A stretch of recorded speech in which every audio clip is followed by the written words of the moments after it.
views expressed on this program are those of the hosts, guests, and callers, and are not necessarily those of this station, its management, or other advertisers.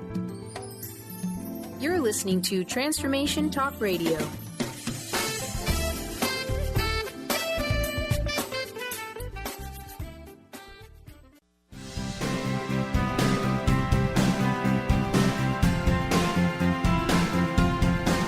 Welcome to the hit show Mouthing Off with Chef Rossi. Each show, Rossi, a.k.a. Chef Rossi, and author of the hit memoir, The Raging Skillet, mouths off about different subjects in a pursuit of breaking down walls and opening up our minds. Look out. She and Dr. Pat banter back and forth using the subject of each show as a framework for uplifting, inspiring, and what exuberant conversations. So get ready for that appetizer that will wet your whistle as we lean into the main course of the day. Issues, conversations, things that are heavy on your minds, but lightening up your heart. And ending each show off with that sweet, sweet, sweet dessert of inspiration. Now, here is your host, Chef Rossi. Chef Rossi. Hey, Dr. Pat. What is shaking? Oh, my God. It's so great to be connecting with you today. I love that introduction. That is Me so too. fun. I know. It gets me in a good mood. It gets me in a good mood. Now, today is like a really super cool show. But before we get into the show, you know, one of the things that I love is let's talk a little bit about you. And the reason I want to talk about you is because, you know, out in the world, we have a sense of how to live our dream, you know, how to take our ideas to the forefront. And, you know, you've been somebody that not only is living your dream, but you dream bigger. Then you dream bigger. And you and I just had a call for a whole kind of different direction for the radio show and how it's going to integrate everything. But this is the message today, isn't it? It's for us to kind of rise up and rise above and do some good stuff. So you're doing good stuff, right? Oh, yeah. I mean, I'm sort of all about living large. That's kind of like where I'm at right now. It's like, you know, you can live small and take little baby steps and be afraid of things and not stand up and not speak out and not take chances. Or you can live large. And, you know, and living large is not about money or power, you know, like some people think it is. You know, living large is about living your true and authentic life and reaching for your dreams. Your dreams may seem kind of crazy, but you got to reach for them. You got to try. Yeah. I want to let's just take a little trip down memory lane for a moment. One of the things that I wanted to talk about is since you and I met, right, and we met through a mutual friend, Gail Tour. Right. Since That's you right, and Gail. I met, there have been some love kinds of things happening for you. And what I mean by that is let's talk about the book and then take us on a journey as to what happened with the book, where this idea of loving food and food is love, where it's taken you. Take us on a little trip for what you've been up to. It's such a crazy journey. Well, I just started writing about this a lot lately because I keep coming back to the same phrase that I've been saying a lot for a lot of different reasons, which is that food is love. But on the very first event that I went to on my book tour back, the book wasn't even out yet. It was just a galley, an uncorrected proof galley. And my publishing company, the Feminist Press, had me go to this giant event at the Javits Center called the BEA, which is like Book Expo America. And there were like thousands and thousands of people there. And so I thought, well, you know, what would entice these thousands of people to come see little old me?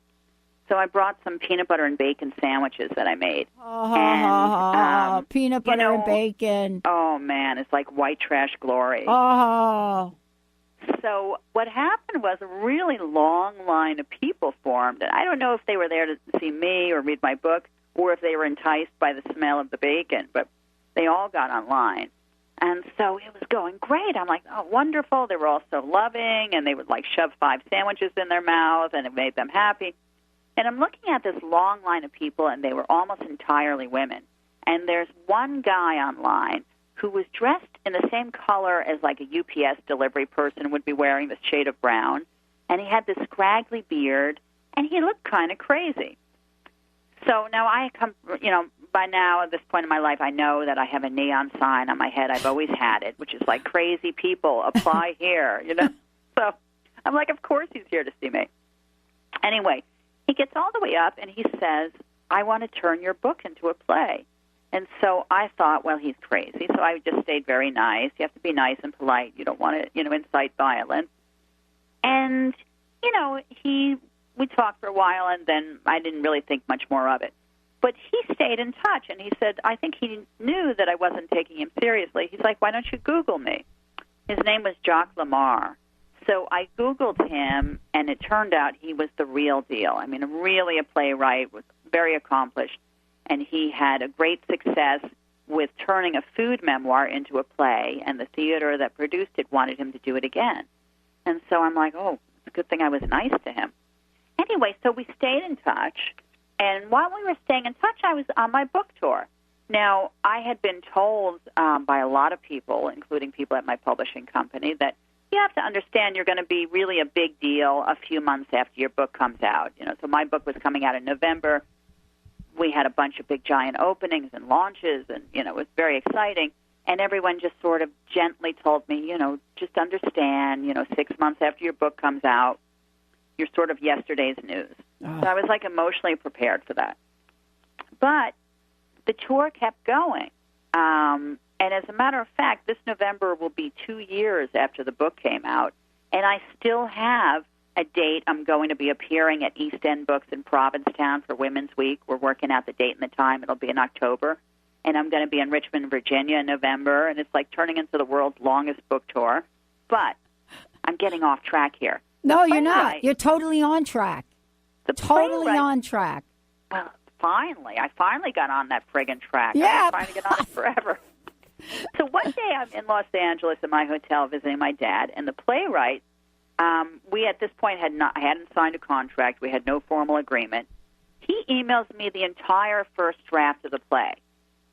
So I'm like, this guy is so brave. I mean, he spent months of work, 100 pages or whatever it was. He wrote the entire play. Like, what if I didn't like it? All that work down the toilet. So I was hoping I was going to like it. And I was in the hotel room alone, laughing out loud. I mean, just cracking up. I mean, I couldn't imagine how someone was going to take my book and turn it into a 3-person play. And it was brilliant.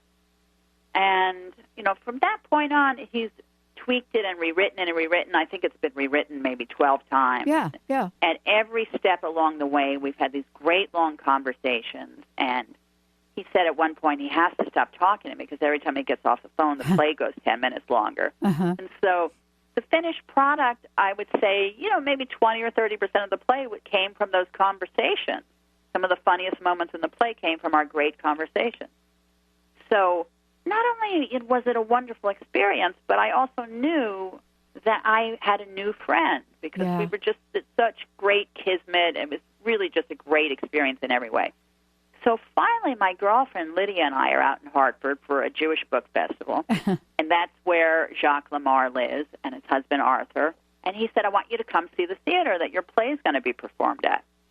And so I thought, this could be a self-esteem issue I have to just, kind of get into at some point. But I thought, this is going to be like a dump on the highway with strippers or something. It's just going to be some little shack of a theater. And so I get there, and it's this gorgeous, Lincoln Center-style theater with like a big picture of Richard Dreyfuss hanging, who was in the play in the moment. I mean, it's like a serious, gorgeous, fabulous theater called Theater Works in Hartford. And I was like, oh, my God. I was like, I couldn't even believe it. So from that moment that I met Jacques, more than 2 years went by before the play actually had its first night of its previews. Mm-hmm. And I was learning a lot about theater. Like, basically, you go to the previews, and then you tweak it, and then between the preview and the opening, there's lots of tweaks. So the first night of previews, I thought, this is brilliant. What could you possibly do to improve it? I was just so knocked out. And there's a woman who's a talented actress named Dana Smith Kroll, a Yale graduated, brilliant actress, who's playing me. Oh. And I had no idea what a great actress she was because she's playing me, and she's got a kind of a rock and roll, butchy, dykey, chefy edge. And so I'm like, oh, she's doing a great job.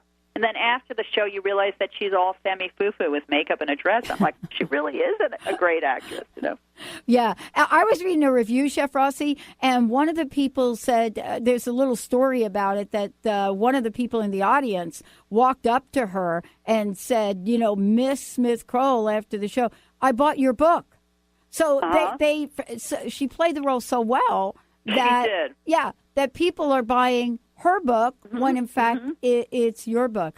But this is really a cool story, and the story is going to continue. But it is about love, and it's about food love too, because those are my memories from childhood as well, and even today. Together, like what I learned. The other thing I learned that first day at the Javits Center was people would get online, and I didn't know how to sign a book. I had never published a book before. So I would write these really long things. I'd be like, I'm so happy you came by. It was really nice to meet you. And it was like by the time I was halfway through the line, my hand was falling off. And I was like, I need something shorter to say. And then I thought about the whole reason I wrote the book, which was really in tribute to my mother and to what I learned about food, which was that food is love, or really should be love. And I was like, well, there it is, of course. And I wrote, food is love. And that's been my way to sign books ever since. And what I thought that first night that I got to see the play, when Dana was like doing this awesome job playing me, and a wonderful actress named Marilyn Sokol is playing my mother, and this brilliant guy named George Salazar, who's like an Instagram superstar, is playing DJ Skillet, and he plays all the male parts in the play, which is super cool. Yeah. The end of the play, they come to that same place that I did that day in the Javits Center, that it all comes down to food is love. And that sounds like a simple thing, but it really isn't. I mean, I go out to dinner all the time, and I eat food. I had dinner with Charmaine, my catering director, who's also kind of on the brilliant side as an actor and a director herself. And we went to this really good-looking restaurant, very cute, puppy-looking restaurant, that she'd had a drink at, and she just thought the food's got to be awesome because the place was adorable with leather furniture and fireplace. The food was terrible. I know. And it wasn't like, it was hard to understand why. I mean, I had just roast chicken with spinach. It was so simple. But there was no love whatsoever in that food. Like, whoever is in that kitchen either needs to retire or was having a really bad day. I mean, both of us left. We left with this feeling that you get when you subjected yourself to inferior food, but it wasn't just that. We left with this feeling of kind of an emptiness, and it was because we had just eaten a meal that had no love whatsoever. And I think you can taste when there's love that goes into your food, but I really do think you can feel it too. Yeah. You know, I want to ask you this question. Actually, we're going to go ahead, Benny, and skip the break if we could. I want to ask you this question because, you know, it's like anything. You know, you are out there, you're taking this message. The play's phenomenal. Who played your mom in a play? Marilyn Sokol. If you Google her, she has a 52-year acting career. She's been in everything from Woody Allen movies to, I mean, her face will be very familiar to you. And she was a knockout. I mean, it was unbelievable. I actually wrote a letter to the playwright after the first time I saw it, and I said, thank you for giving me back my mother. You know, I could cry just saying that, but that's just how it felt. Yeah, and so I want to just, like, for anybody listening to the show today, we would love to bring this play to Seattle. Chef Rossi and I got a few other ideas. But many of you that listen to the show, you actually know people in Seattle to help us make this happen.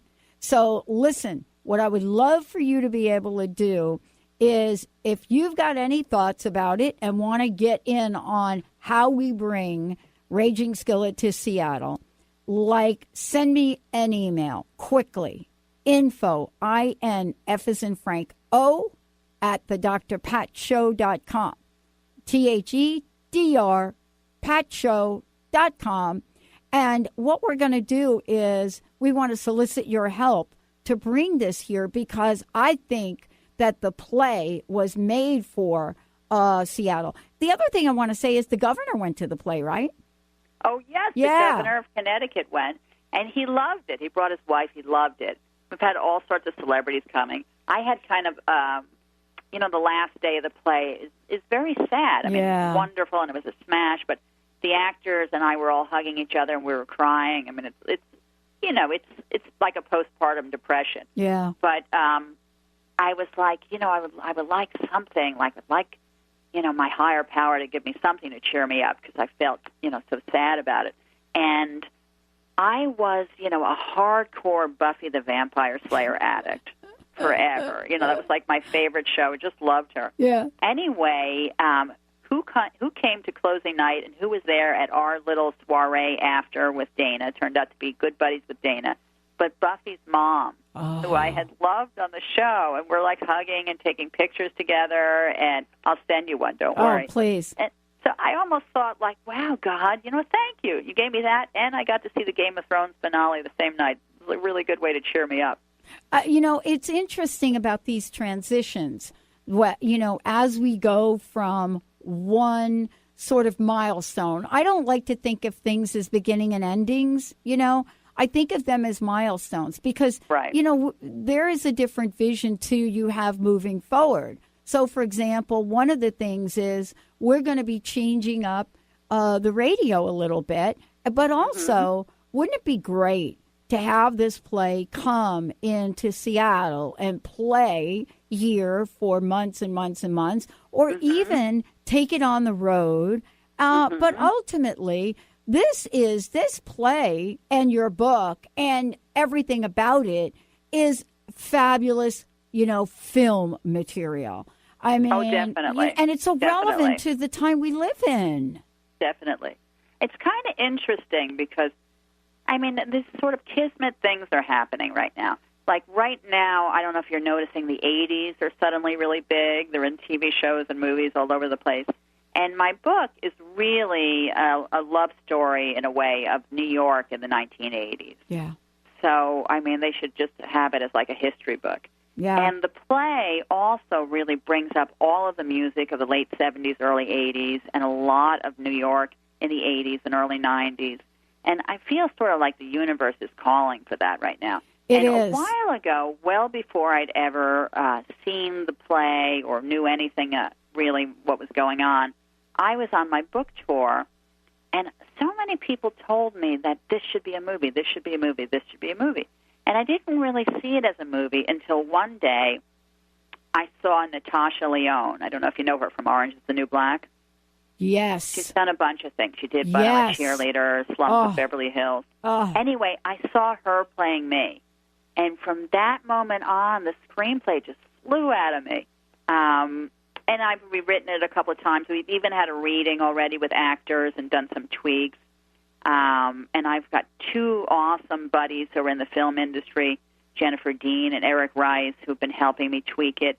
Anyway, I feel like the screenplay is like, it has to be. It just has to be. It's too good not to be.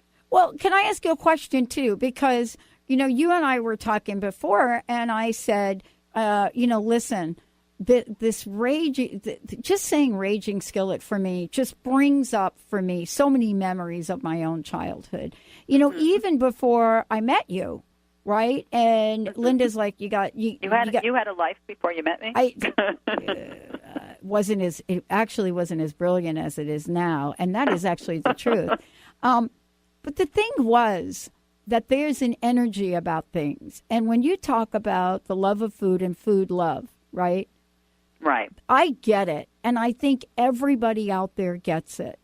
And yet at the same time, you can go to some of the best restaurants you think are the best, and you walk in and you can feel an energy that isn't about the love. But there's something more to it that connects our hearts, especially in families. What was it for you? Well, I think, I learned a lot about the food-love pairing, growing up, because my mother, pretty much like you would be injured, you'd be hurt, you'd bang yourself as a kid, and she would always try to find that one kind of edible magic that would cheer you up. Like, I really loved chicken noodle soup, but like with like a crazy amount of noodles and not very much of anything else. So if I cut myself or banged myself, she would bring this, she'd make it up, and she would serve it to me, and she'd say, "Have some soup and know your mother loves you." Now, my mom and I, we had a bad time when I was a teenager. Our fights were legendary. A lot of people have asked me about that because I ran away from when I was 16. So why did I run away from this loving woman who was bringing me chicken noodle soup? But we didn't really jive that well when I was a teenager. Right. And it took a long time for me to find my way back to her. Thank God I did, before it was too late. And one thing that she really taught me that I carried ever after is that you can flavor food with love. Like, she could have made that same chicken soup and kind of being angry when she did it and not caring what I thought with the same ingredients, and it just wouldn't have come out. It wouldn't have come out the same. I don't know why. It just is what it is. So there's so many things happening in the world right now, like terrible, terrible things. We just had in our country in 2017, we had Nazis marching in Virginia. Yeah. 2017, I'm watching Nazis march in Virginia and chanting anti-Jewish things and Nazi things. I'm like, as much as I miss my mother, I'm happy that she wasn't around to see that, because she would have said what she always said in moments like that, like, has mankind learned nothing? Yeah. So clearly, we have got to do some serious loving. It's not of course, my first reaction is to run out to all of those Nazis and punch them all in the face. Of course. How could you not have that reaction? They're just walking, spewing hate, But that reaction doesn't get rid of them. It just fuels them and makes them worse. So we've got to find a way to turn the tide of hate, which unfortunately is really big in the White House right now. We have some hate mongers and fear mongers in the White House right now. We've got to figure out a way to turn that tide of hate, however we can do it. I'm not saying getting people to eat food full of love is going to make them stop hating, but I am kind of thinking that those horrible Nazis, if maybe they were brought up with a loving mother who really cared about them and made them chicken noodle soup, maybe they wouldn't be such jerk-offs today. I have to tell you, it's really interesting we're talking about this. I watched an interview with one of the men that was responsible for leading the march. And the woman that did the interview was literally brilliant. But there was a moment in the interview where you could see him fighting off the tears. You could see him, especially after the death. And you could see him, and then ultimately you could see him cry. See, those are the moments I hold on to. Right. So for me, those are the moments of hope. Humanity. Of hope. Because, you're never going to see him say something like, I don't know, like, oh my gosh, we're never going to do it. But that moment, that one moment, albeit as short as it was, that's what gives me hope that we can come to the table and have in our hearts the goal of understanding each other better. See, I think that's part of it. I think it's part of it. And you're right about this. You grow up with a level of understanding or I got to tell you, nobody could be, there couldn't be two different people than me and my brother. Two different people.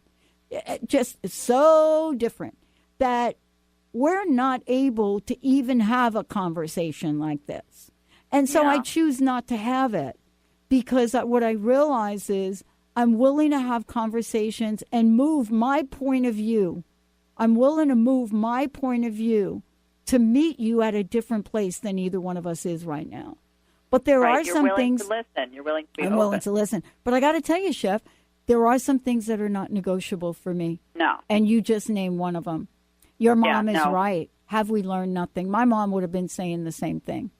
Look, you can't really talk to a Nazi because, but at the same time, you got to figure out a way to get rid of these guys without creating more. Not to say that they're all guys, but somehow I don't see a lot of female Nazis right now. That there's so much fear-mongering and hate-mongering and Well, what's really, really, really shocked me, and I can't help. On the one hand, I would like to attribute it to the 45th president, but on the other hand, obviously it was there before he got there. Oh, yeah. Yeah. What shocked me is how much racism we have in this country. I mean, I knew it was there. Of course I knew it was there. But I didn't know how much. Just like I was shocked at how much sexism has been in this country. Mm-hmm. And it's just, I'm realizing more and more that it's a lot more than I realized. And on the one hand, it's good that we know that it's not hiding and just lurking about. But on the other hand, Lord, I wouldn't mind burying it back under the ground and leave us alone. But, this is a time, we just went through this eclipse.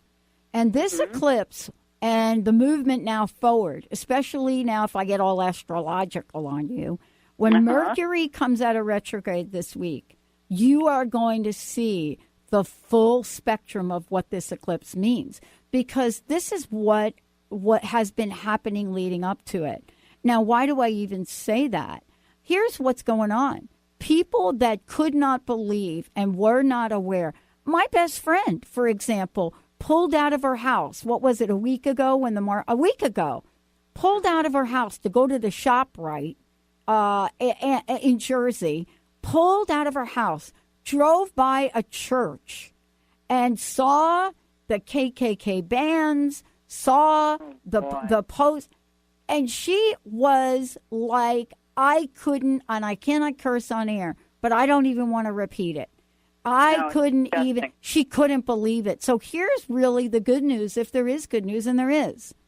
See, awareness is awareness. It's not awareness about the good things only. It's awareness.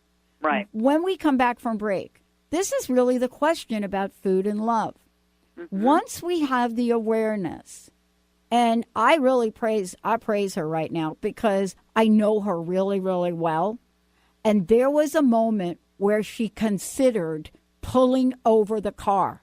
That's how much she's got. Yeah. She had a moment, but she didn't. And she doesn't have to, because why? She was so heart-struck by this. But now we have awareness. When we come back from break, now that we're all aware, what are we willing to do to bring love into the conversation? Chef Rossi, I'm Dr. Pat. We're going to take a shorty. We'll be right back. We're taking your calls. 1-800-930-2819. Want to know? Got anything to mouth off about? We're here. 1-800-930-2819. We'll be right back. Try the salami, Tommy. Give with the gravy, Davy. Everybody eats when they come to my house. Try a tomato plate too. Here's cacciatore, Dory. Hi, this is Laura Richer, host of On the Verge Radio. Sometimes you hear encouraging messages like transform your life now, become empowered, create the life you crave, and it all seems overwhelming and you're not sure where to start. I'm here to tell you that self-improvement is not always fun and easy, but it is always worth it. The path to creating positive changes begins with releasing the things that have been holding you back. Then you can create a life that inspires you. I know this because I've done it. You can find out more about what I do by visiting my website, seattlehealinghypnosis.com. I look forward to supporting you on your journey. Tune in each month to Synergenetic Living Radio, where Rick and Grace Paris discuss the synergenetic way of life, what it means to truly change your perspective in life, what it means to take control of your life and manifest your true desires. For more information on Rick and Grace Paris and Synergenetic Living, check out synergeneticliving.com. Get clear on the life you desire and the current life you are creating and what is between the two. Synergenetic Living, living life loud. Discover the healing medicine from the giant monkey tree frog Cambo. Cambo practitioner Ginny Rutherford and professional psychic Todd Rolson have come together for lively discussions of alternative healing medicines from the Amazon. Ginny and Todd bring you Cambo Talk Radio. Tune in each Monday at 1 p.m. Pacific to hear from guests all over the world with real life stories and the medicinal benefits of Cambo. For more information, visit cambokiss.com. Known for his keen sense of humor, contagious smile, and extensive esoteric wisdom, EJ translates deep spiritual wisdom into practical advice to empower you to live your happiest, most fulfilled experience. Mystic Living Radio, Deep Spiritual Wisdom, Practical Advice with EJ, Eliyahu Jihan. This hit show delivers profound experiences for all who want to live life to their deepest desires. Tune in monthly for Mystic Living Radio. Learn more by visiting vitaltransformation.org. Do you want to heal your body and mind? Your body has a lot to tell you if you just learn to listen to your intuition. Audrey Michelle, host of Rewired Life Radio, can help you peel away the layers that are holding you back from living your best life. Tune in to Rewired Life Radio. Learn to love, heal, celebrate on Transformation Talk Radio every Wednesday at 12 p.m. Pacific, 3 p.m. Eastern. Connect with Audrey at audreymichelle.com. Have a banana, Hannah. Try the salami, Tommy. Give with the gravy, Davy. Everybody eats when they come to my house. Try a tomato plate too. Here's cacciatore, Dory. Taste the bologna, Tony. Everybody eats when they come to my house. No kidding, everybody. Hey, for more information about Chef Rossi, please go ahead. You can Facebook.com, Chef Rossi, NYC for New York City. Twitter.com, Chef Rossi. TheRagingSkillet.com. And then, of course, on Transformation Talk Radio, Mouthing Off Radio, we got some cool things planned as well. For those of you out there that want to find out more and get a copy of the book is pretty much available everywhere. And, you know, we've got lots more planned. You know, Chef Rossi, we were talking during the break, and I was just sharing a little experience about the love, right? That's right. And we've got to be able to open up a conversation about how to work with the love. So I was a corporate person in the phone company. And the phone company was very well known for their big, you know, let's do diversity, let's even out the playing field. They were known for that. Right. A part of that worked and a part of it didn't. And so they got all the different groups together because there was a group. There was a group for Hispanic. There was a group for African Americans. There was a group for this, a group for that. There were groups. And they brought them all together and they said to the groups, how can we get a dialogue going? Do you know what they came up with, which was a brilliant hit? What? Where we recommend that you do a food fair and have different tables of different cultures. Oh, that sounds great. It brought people together. It brought people in conversation about different foods. And it was such a smash hit. Well, listen, they should probably go out to the Middle East and have everyone cook together. Oh, yeah. I think that might work. Yeah. Because I get calls all the time from corporate clients who want to do a cooking thing for what they call team building, to get people working together and caring about each other. So they like the idea of doing a cooking class where everybody cooks and then eats what they cook. And that's their idea for team building and for moral building. And and sometimes I think, you know, why don't we do this? You know, why don't we get like the head of the Palestinians and the head of Israel together and have them make a meal together? I don't know. In my head, I just think somehow food, I mean, everyone loves to eat. So maybe we could use it as a bonding agent. Like, you never know. Crazier things have worked. But we do know, because if we go back in history, if we go back, I'm talking thousands of years. Right. We do know that it does work, right? Sure. I mean, how many stories have you read? They sat down for a big feast. Well, wait a minute. Who the heck is cooking the food if you're sitting down for a big feast, right? Right. What is back in caveman days, like you were in love with somebody and you wanted them to be your mate, you probably just went over and gave them like a chicken leg, you know, or whatever, prehistoric turkey leg. I think Benny's laughing. He's into it. Are you, Benny? Are you Benny? Who says that long ago? I did that. Yeah, I was just going to say. Right. I like you. Here is this smoked turkey leg. Yeah, there it is. I saw someone at the Miami Book Fair seduce someone that way. Went over and gave them one of those giant smoked turkey legs. I'm like, well, that's one way to do it. I think it's a great idea. You know, and this really kind of brings me to talking about what is your fondest, that you can think about today, what is your fondest food love memory? Oh, my God. That's really hard to answer. I've got so many of them. I know. Well, there's something my mom used to make. Like some of my mom's dishes, like if I say them to you, they really don't sound that great. But it's, what you grow up on. Mm-hmm. So my mom used to make lasagna. She never used ricotta cheese. She always used cottage cheese. Usually it was cottage cheese that she got on sale, low-fat cottage cheese. Mm-hmm. And we didn't mix our meat and dairy because we were kosher. So she would layer the noodles and then the cottage cheese and then ragu tomato sauce because we always got that on sale, and then more noodles and on and on and on. And she would make this thing, and we all loved it. We loved it. But I loved it, for dinner. But what I really loved, like what, I could still, salivate saying it. I really loved having it ice cold for breakfast the next morning. Oh, yeah. And that was my thing, especially when I discovered marijuana. That was really my thing. But my mother knew that, so she would always make sure that one way or another, even if she had to put things on top of it, that I could have that cold lasagna in the morning.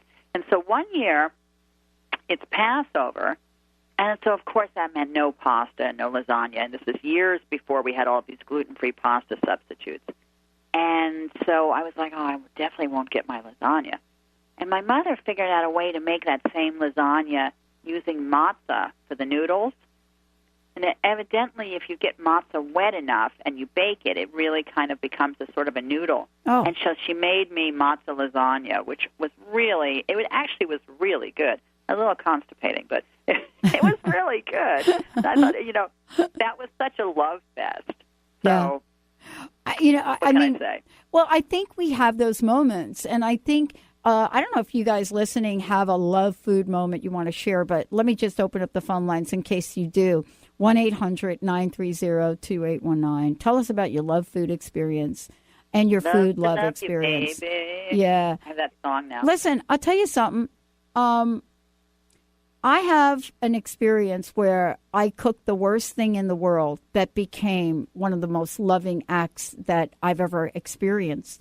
And, this was when I first met Linda. Linda went off, her parents went off, and, all of a sudden we found ourselves, we don't know how to take care of ourselves, right? Because when you have mothers like she did, mother and father, they take care of, they cook and everything, right? Or you go out to eat. Me, I'm like, I only knew very little about anything. So I thought, look, our folks are gone. Everybody's gone. I'm not homeless anymore. Let me cook. I said, what do you want? Someone wants a roast beef. I like a roast beef. And I said, okay, I'm going to get the roast beef. I go to the store. I look at the meat, and I say, I'm going to get this roast beef. And by the way, oh, my God, look at the price. It's so good. And I get the roast beef, and I'm doing like the roast beef thing with the onions in the pan and the whole thing. And I'm cooking. I said, so how do you like your roast beef? She said, I like mine rare. Her family, because I remember that from her mom, who was like, Mom, I roast beef rare. So I'm cooking it rare. Cook it rare. Pulled the thing out, right? And I got it all on the table, and it's all like pretty, and we're going to have this big holiday roast beef. And I go to cut it, and I put it on the plate. And Linda just looks at it and says, oh, what kind of roast beef is this? And what kind of cut is it? And I thought, what kind of cut? And so I said, well, I don't know. Let me go. So I had the label, and I said, oh, it's a bottom round chuck. So Linda's perspective is roast beef meant prime rib. Oh, rib boy. roast. Rib roast. I'm serving her chuck. Right, you're serving her like the deli cut. I'm serving the cut that you put in pot roast. Right. That thing. Right. This is love. You're cooking it. I'm trying to chew it, and I'm like, oh my God, well, I don't want to say anything. It doesn't want to be rare. It wants to be cooked forever. Cooked to death, tough as nails. Right. Linda ate it. Oh. And it wasn't until I don't know, like when I finally discovered that her mother told me when her mother was going to cook her own. Her mother was like, this is roast beef. And I'm like, oh. And I turned to Linda one day and I said, oh, my God, how could you even eat that thing? And that's love. See, that's right. how we treat That's people love. with respect. Linda's a good apple. She's a good apple. But, these are the stories, right? So I remembered that because when time goes on and now you're sitting at a table with someone that has prepared food for you and it's sitting in front of you and you put it in your mouth and you're kind of having a little gagging reaction, swallow it. Well, actually, when you say roast beef, they usually mean the lesser expensive meat. Yeah, yeah. Usually like a top round, it's a lesser expensive meat. Like if you're going to cook something like prime rib or, some gorgeous thing of meat, you don't usually call it roast beef. So, you're kind of vindicated. Thank you. Thank you. All right. Thank good. you. I and am. Linda, I said that. She's Thank probably you. listening. Linda, don't you pick on her Yeah. about that. Yeah, but I got to tell you, Chef Rossi, there's absolutely no excuse for me cooking a holiday turkey for 5 hours, taking it out, putting it on the table, thinking it's done, only to realize I never turned on the oven. Oh, no. Oh, no. Oh, no. my gosh. That's about the worst I've heard. Don't you think that's pretty bad? That's pretty bad. Yeah, because, listen, part of this is learning in life, and sometimes we have to learn to love, don't we? Oh, yeah. I mean, I've made horrible mistakes, culinary mistakes, so it helps to keep a sense of humor. I remember I got this job. I used to chef and work in the kitchen for lots of other caterers. And to this day, I always tell people, and I'm famously known for this, I'm a terrible morning person. I mean, I'll get up early, but then I want to write and do my thing. If I have to do something or be seen or interact with people, I don't want to do that before 11. Like the whole reason I have my business is because I'm incapable of getting to work before 11. But I got this job one day cooking for this kosher caterer. And so since they couldn't cook from Friday night to Saturday night, they had a wedding on Sunday. They started like 6 in the morning or 5 in the morning on Sunday. And so I'm there, I'm bleary-eyed, I can't even think, and I say to the head chef, I go, what can I do to help? And he says, throw everything on the list in the double boiler. And I guess he was going to make the wedding cake right then and there. I mean, the guy was crazy. So I said, okay. So I threw everything on the list in the double boiler. And I go, what now? He goes, stir it, melt it. So I'm stirring and melting. I go, what can I do now? He goes, now we're going to make the cake. And so I said, okay. And I said, but I put everything on the list in the double boiler. He's like, everything? I said, everything. So I had put the icing and the cake, and like everything that went into the wedding cake was melting in the double boiler. So the end result is they served a one-level, one-layer wedding cake with a big bowl of pudding, which is what I basically created in a double boiler. So it's like on the one hand, it wasn't my fault. On the other hand, if I'd been a little more awake, I would have known that the list wasn't the whole page. And from that point on, he never called me for work again. Oh, that's funny. But, I mean, I think about experiences like that, and this becomes part of who we are, and part of who we are is being able to look back at some of this and really laugh. And there are a lot of failures, if I had to use that word in my life, because our tagline for crust busting in the Dr. Pat Show was, "What would you do if you knew you could not fail?" And I never knew I could fail. It was just somebody else's label on what I was doing that set that stage. But I never really in my consciousness understood, and still don't understand. I don't understand the word fail. I don't know, Chef Rossi. What am I thick-headed? I think that's awesome that you said that, because usually women, are really taught from an early age that we're not as good as men, that we can't achieve as much as they do. I mean, we start off kind of okay. I know for me, I was like a superhero when I was like 6, 7, 8 years old. Then right around the time we start looking even remotely like a woman is when we're suddenly told, no, you can't do that. That's for boys. No, you can't do that. You can't be president. You can't be a leader. You can't be any of these things. And no matter how much we fight against it, it gets in there. It's like a little voice whispering in your head, you can't do this, you can't do that. So for you to have that internal message that you can't fail, I mean, that's wonderful. Like somebody did something right when it came to bringing you up. I'd like to go and give them a kiss. Mm-hmm. Well, I got to talk to you about this little thing. Maybe you can help me. I'm a little stuck on something. Uh-huh. Okay. Wonder Woman. You know the movie? Love her. All right. Love her. I found out, and it made the history books back in June or something, that she got paid $300,000 for Wonder Woman, and she's going to get $300,000 only for the Batman. That's it, $300,000. That's it. That movie made a fortune. Yeah. So what did I do? So here's what I did. I started a petition, and I sent the petition to her and her fan base, and they wouldn't post it on the website. And finally, I guess they didn't like that I was starting a petition. And so she finally had to come out at the end of the June and talk about it. And I thought to myself, Wonder Woman, the movie, is beyond $650 million. That's and crazy. I said to myself, what is it about her? I think she's being diplomatic about it, and I can understand that. But what is it about Hollywood that think it's okay to have $650 million in the bag on this movie and shamefully still hold to paying her $300,000? I don't understand that. What is it, just Hollywood me? Is so sexist.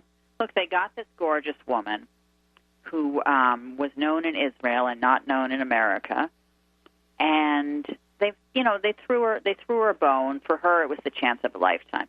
So on the one hand, what she's got now is she's an international superstar. Now she can do a movie, like the next movie she does, she could say, no, I want $3 million, not $300,000. Yeah, but not with this company. Right, not with these guys, because they already just said you're going to get three. Yeah, that's what she had to do to get in there and do the movie. And so that's kind of typical, like your first movie before you're a star, you don't get that much money. Mm-hmm. But it's still male actors in Hollywood are making so much more money than female actors. And female actors in Hollywood, it's like their career is over when they turn 40. Mm-hmm. Meg Ryan, biggest thing going, she did so many movies. She couldn't get an acting job to save her life right now. There are some exceptions. Susan Sarandon is still working, but generally she's playing the grandmother or the mother or the mean boss or something like that. She's not playing the leading lady, whereas a male actor who's older than her can still play the leading man. And that's why women in Hollywood have so much plastic surgery. It's terrible, and they're not even looking like themselves anymore. Mm-hmm. Well, here's what I love about this, because this is just one thing, right? So what happens with this now is everybody comes out and is now wanting to explain. Like Vulture comes out, EW comes out, Vox comes out, Glamour comes out, and they're all like, let me explain why it was so low. Let's not debate why it was so low originally. Let's ask the question, now that this is a blockbuster movie, what are you willing to do to make an adjustment, studio, right? That would be a good thing. Like, at least give her a bonus. Come on. Right. And so in the scheme of things, we have people like Keanu Reeves, right, who does the multi-gazillion billion-dollar Matrix movies, gets a giant salary, and gives most of it away to the crew.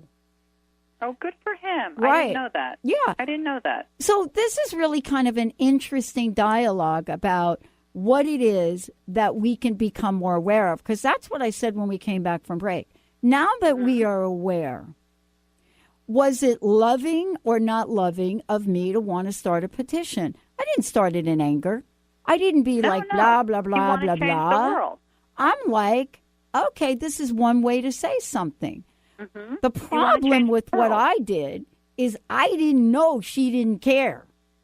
And so for me, I'm not willing to step in somebody's hula hoop that doesn't want to invite me in. And I think this is really what I was saying to you before. None of us are going to know until we try. You got to get out in the world and try. But it might not be that she doesn't care. I'm sure she cares. She just doesn't want to make waves because she doesn't want to rock the boat, Yeah. Yeah. Let's talk about this idea of now I'm aware, where do I go? Because for you, now you're aware. Now you have a new vision. Now you have something that you want to see continue with Raging Skillet. Tell us about that. Well, I mean, when I started doing the radio show with you, do you remember what I said as my main reason why? Mm-hmm. Main reason was that I wanted to have a bigger mouth, that I was very, very upset about what happened at the election, very upset about what was happening in politics, very upset about what was happening with women's rights, with the racism and sexism in this country. All of those things were upsetting me so much. And I wanted to fight back. I wanted to speak out. I felt really empowered by doing the Women's March in January. I wanted to speak out. I wanted to resist bad things. But, I mean, I knew, look, I'm not somebody who can go to jail. I'm too much of a wimp, you know. I have too many issues. I'm too neurotic. I'll probably be constipated. You know, like I can't go to jail. I'm not tough that way. Yeah. But what I do have is I have a really big mouth. So I thought what I want is I want a bigger mouth. So going on the radio with you gives me a chance to talk to more people and to really say what I want to say more. And having this wonderful experience with the play, I mean, I don't know how many people I met, but it just was so many, thousands of people. I think I was like trying to do the math, and I was like, this is at least 7,000 or 9,000 people that have now seen this play, that loved it, that are speaking about it and going out in the world, and that has a domino effect. I just want to be able to get out there and preach through my own Jewish version of it, you know, a better world, that men and women are equal, that black and white is equal, that being cruel and being a Nazi and being a white nationalist and a white supremacist is not good and not right, and it has to be pushed off into the big ocean and let the waters fly over it. And so I have a voice that I want to be out there, and the play really has helped that, thanks to this wonderful man, Jacques Lamar, and the book has really helped that. And now I just finished the first draft of my second book, which is going to be a whole other journey. I turned it in to the feminist press, and I'm waiting, you know, with goosebumps to find out what they think of it. And the screenplay is out there. I've already started having really wonderful people asking me to see it that are in the industry, and the buzz is brewing. So what I'm hoping right now is that the play will tour the country, that it'll go to Seattle, that it'll go to Los Angeles, that it'll go to New York, that it'll go to Washington, D.C., that it'll go to Dallas, Texas. Texas really needs as much love as they can get right now. Yeah, they do. Texas really needs me. That the book will go everywhere, and the second book, and the movie will come out, and Natasha Lyonne will play me, and I have a lot of dreams. You know, what can I say? You know, and I don't even drink caffeine. I have a lot of dreams.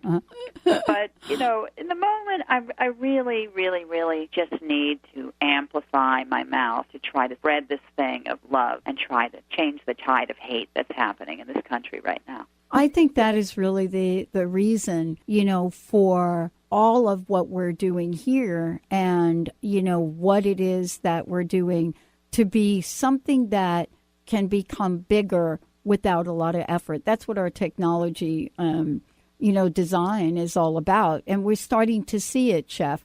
You know, we're starting to look in beta test some things. And I love the simplicity of it that the user will have, yet at the same time, behind the scenes, it's connecting messages to 100 places with live streaming video, interactive graphics. And, you know, Jessica has done an incredible job to really put her time and energy, her love for what we do. So this is another way to express love, right? That's right. We have to do it. Jessica, if you're listening, we think you're awesome. We do think you're awesome. Yeah. She's doing this obstacle course thing, too, now. Oh, yeah? Yeah. She's, like, doing this, like, kind of like obstacle course and being able to climb walls and... Oh, wow. Yeah. Jessica, you're so butch. She's so just incredible. The other thing she did was because she knew that I skydive. Love skydive, right? You ever seen my little skydiving picture? I'll have to send you. No, you have to send it to me. I know. So, you know, this is really what we're talking about today. When we build something, all of you, when you build something, anything, add at least 3/4 of a cup of love, right, Chef? Yes, absolutely. Yeah. Hey, thank you for today. What's your personal message? What do you want to leave us with? Well, I mean, aside from the obvious, you know, which is that food is love, I think my personal message is, you know, we all want to sit around kvetching, as my mother would say, about all the terrible things that are happening. So just go out and change the world. You can change it a little bit at a time. But, I mean, if all of us just went out there and changed the world, it would change real fast. I totally agree. And we can still show up as love. That's right. That's what we can do. That's right. That's what we can do. That's a lifelong lesson for me, though. But I'm getting it a little bit now. Oh, I think you got it. I think you're it. ready to teach. All right. Chef Rossi, everyone, and we've got something planned in future shows. You're going to love it. We're going to take a short break, everyone. We'll be right back. You've been listening to Mouthing Off Radio with Chef Rossi. Tune in on Transformation Talk Radio, and if you have missed any part of this, check it out at theragingskillet.com or transformationtalkradio.com. Say hi to Chef Rossi, let her know what's on your mind, and we will bring it to the next show. Visit theragingskillet.com, and don't forget to get your own copy of the hit memoir, The Raging Skillet by Chef Rossi. See you next time.